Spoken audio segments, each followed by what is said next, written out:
Então, essas questões do São Luís é interessante porque realmente a gente quer sempre promover um escândalo, né? A ideia inicial é sempre um escândalo, né? Então, precisa ver, né, como ele recomenda a necessidade que tem, né? Quem quer escândalo? Saber a necessidade daquilo, aquela possibilidade, e sempre tem, né, essas possibilidades de você resolver a questão de uma forma mais branda, tudo, né? Eu fico imaginando se Jesus tivesse levantado todos os escândalos que havia no seu tempo, né? Assim, de uma forma muito aberta, e ele acabou convivendo, né, com aquela hipocrisia dos fariseus, com aquele pessoal todo que viveu com ele, inclusive alguns discípulos também, né? Porque veja Judas, ele não podia ter desmascarado Judas antes de qualquer coisa. No entanto, o que aconteceu? Deixou. Foi permitindo, né, que ele ficasse. Quem sabe se ele tivesse algum insight, apesar que Jesus sabia que ele não teria, né, pela capacidade espiritual dele.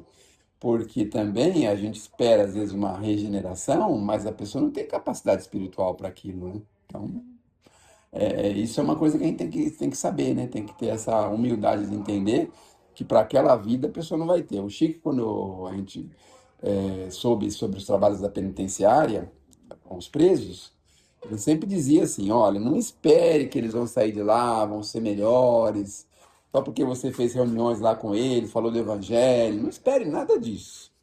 É só uma semente que foi plantada, porque provavelmente muitos deles não teriam capacidade espiritual para se renovar, a ponto sei lá, se livrar do crime, se livrar da reincidência. O grande problema do crime é a reincidência, né? Que tudo bem, a pessoa erra, cada um pode, todo mundo pode errar. Agora, a reincidência, não é? 80% das pessoas que praticam crime são reincidentes. Ele entra e sai pela porta da cadeia o tempo todo, o tempo todo. Então dá a impressão que é 1 milhão de pessoas, mas no fim é uma pessoa só. Está o tempo todo reincidindo, né? Ele entra e sai da cadeia o tempo inteiro. Então, o grande problema é esse. Então, a ideia básica é assim: jogou a semente, tudo bem, a hora que for ter que germinar, isso pertence a Deus, né? Então, o Chico acho que falava isso com um pouquinho de caridade com a gente, que nós conhecemos um senhor que ia lá, e ele pegou um preso lá, e ele fazia tudo por esse preso, sabe? Fez casamento dele, fez festa do casamento lá dentro. Encaminhou ele depois que ele saiu de 30 anos de prisão, fez um monte de coisa, né? Incentivou ele, escreveu um livro lá dentro, Aí um dia, um belo dia, não sei se a Wanda estava comigo e estava fazendo uma entrevista na televisão, né, falando que ele ficou 30 anos preso, a televisão, né, perguntando algumas coisas e tal. Aí ele estava falando que ele ficou preso, aí ele conseguiu escrever um livro, aí ele conseguiu se casar e fez tudo sozinho. Ninguém ajudou ele em nada.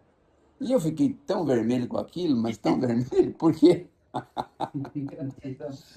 eu pensei assim, ele recebeu tanto da doutrina, tanto, e aquele era o momento dele falar assim: nós recebemos apoio dos espíritas, ou a doutrina espírita me ajudou muito, ou a doutrina espírita me abriu a cabeça, a doutrina espírita me incentivou a escrever um livro, sabe? E não aconteceu.